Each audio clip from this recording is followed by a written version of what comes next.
So we push the swing down to our low back. Always start nice and low. Then when we come to sit, feet at the front of the mat, forearm press, heel toe wide. We always start in the same position. The swing will always ride up, so keep it nice and low to begin. When it hooks the wings, then we lock in. So this is our anchor point underneath the arms. From there, we wrap our arms around and we hug. We always make sure both arms are around the swing. Then the leg loop is going to go behind the knee. Let's practice our core without my instruction. Just notice that you can really engage here to get that leg loop on. That's right. Chillaxing is with the leg loop at the knee. Float, second side, pull up. Nice. Get that puppy in there.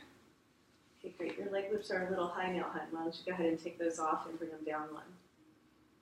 They feel pretty good. Okay, you can keep them any way you want. I would bring them down but not up, right? So they're kind of at the maximum height.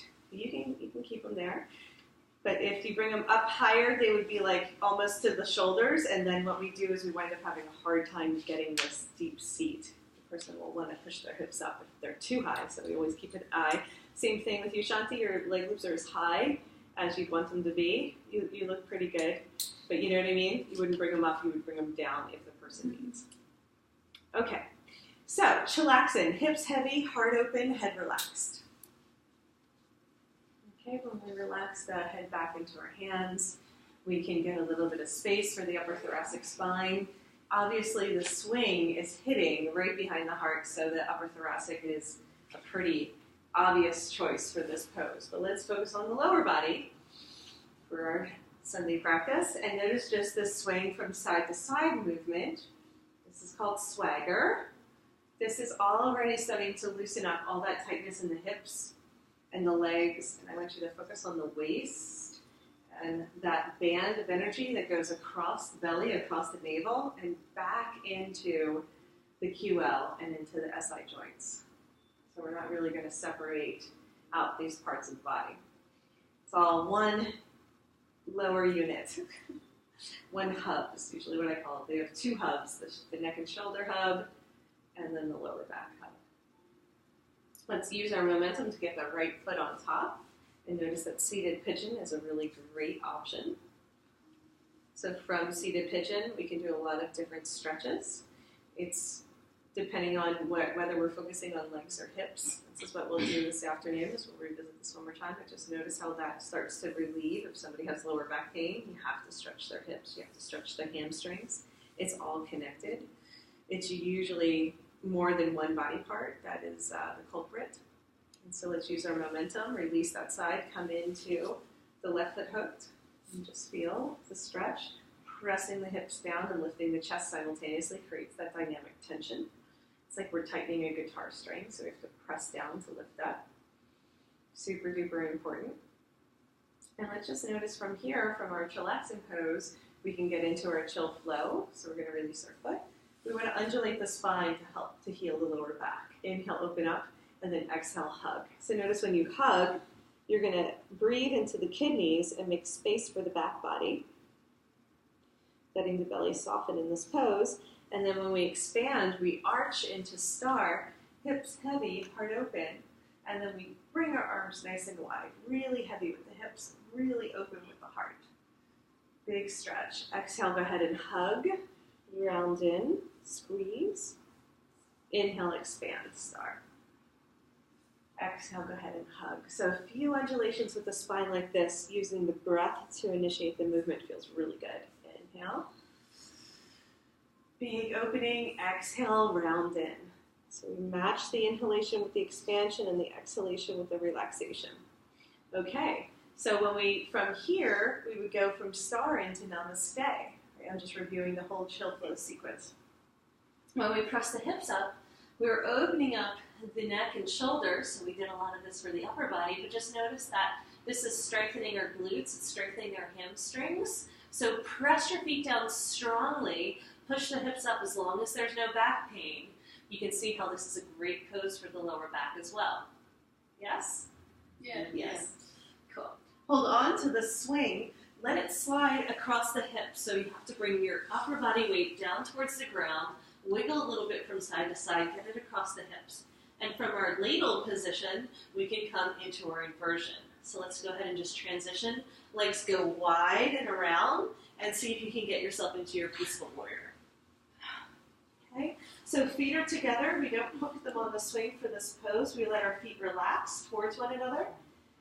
Make a diamond with your legs, and then you can stretch the neck. Clasp the hands behind the back of the head. Now notice when we stretch the neck, you can feel it all the way up into your sacrum. So we really need to work the upper and lower back together. If there's upper back pain, it could be emanating from the lower back. If there's lower back pain, it could be emanating from the neck. You guys feel what I'm talking about? Yeah. Mm-hmm. The whole spine is working together, and this is when we want to get people out of their compartmentalized view of the body and get into the full length of the spine as one wave or seesaw shape, where one part goes up, the other part goes down, and they're communicating with one another. We're going to change from clasping our hands behind the back of the neck to clasping the elbows. And when you clasp the elbows, pull your arms back behind your ears, right? Get a good shoulder stretch there, but really focus on pulling down so you're lengthening the side body. So this is good for the digestion, this is good for the QL, this is good for the psoas. If we want to get a deeper stretch for the lower back and SI joints, we're going to press our hands into our upper thighs like we did yesterday, and just feel like if you can straighten your arms, feel the length that's happening in your back. Just it's amazing. Sometimes what I'll do is I'll add a little tiny twist from side to side here with straight arms and just notice how much space I can create in the lower body. It's just so cool. Keep pressing your hips forward in this pose to elongate the spine. We want to keep the spine nice and long. Okay, great. And then the last one I like to do, and we're going to stretch the psoas here, is we're going to bring our hands to the front of the mat. So the hands walk back behind you. Okay? So in this position, we are going to stretch our belly. Stretch, your feet are together and pressing into the swing, and you're kind of arching a little bit like we did with our scorpion, right? And this is going to access the psoas muscle, just giving that lots of length and space. Can you guys feel what I'm talking about? Uh-huh. Yes. Okay, cool. So this is upside down dog, and it's incredibly healing for the whole spaciousness for the belly and the back.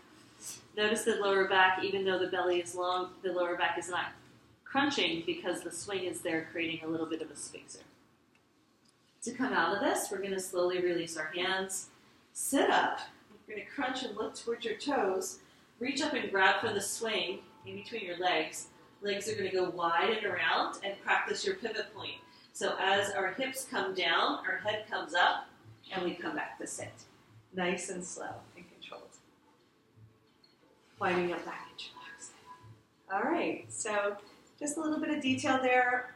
The adjustments that I like to make, we're going to get into a little bit of YOGASSAGE with our chillaxin pose, not until 2 o'clock.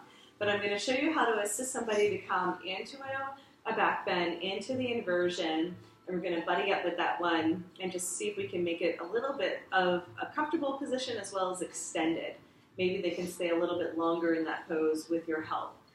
If they get nervous, I don't know how many people you've worked with, but a lot of people get nervous when they go upside down and they start panicking and they just have to come out.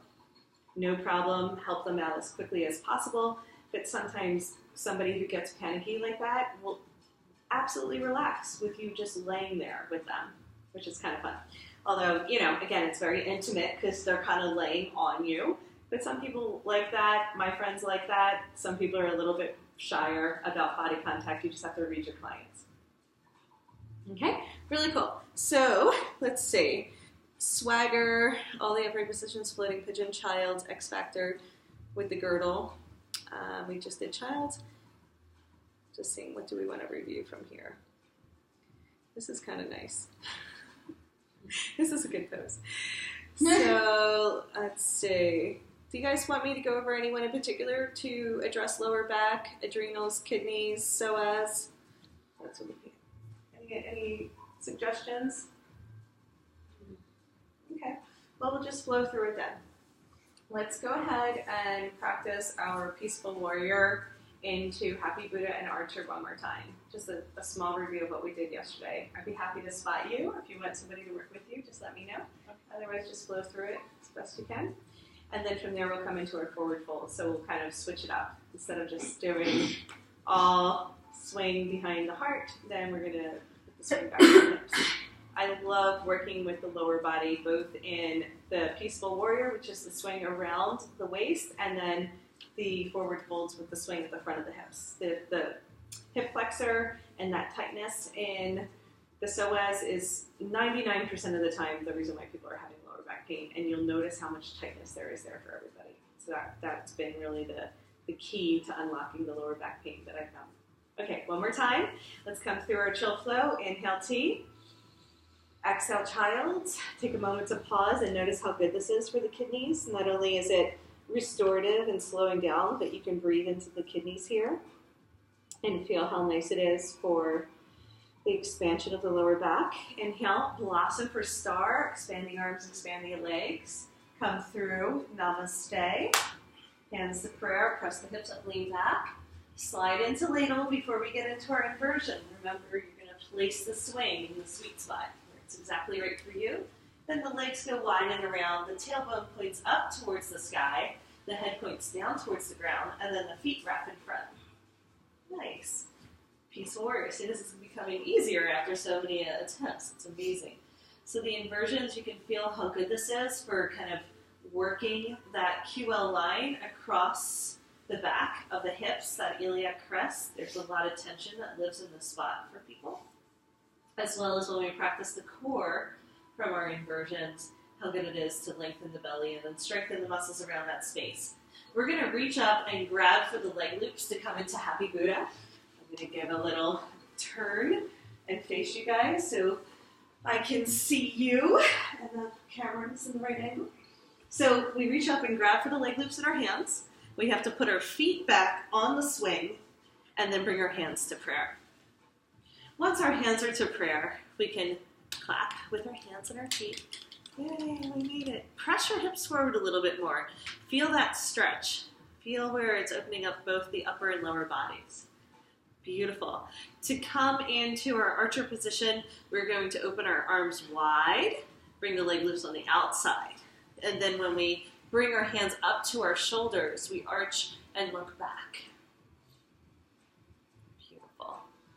So you can see how this is really accessing the whole front of the spine. Both the neck, chest, and shoulders are benefiting, but you can feel the benefit in the front of the belly. This is a really good stretch for the psoas. And from here, we're going to just slowly start to wind our way down. We're going to reverse and pull the leg loops back in front of the knees. Bring our hands to prayer. Leg loops in front of the knees. We can straighten the arms. Hold on with a wrist wrap. And let's practice our core activation and do our wide straddle, scissor kick down. Wide straddle, crunch, balance, scissor kick to sit. Stay seated in sumo squat. And just lift the body up for me. Yay.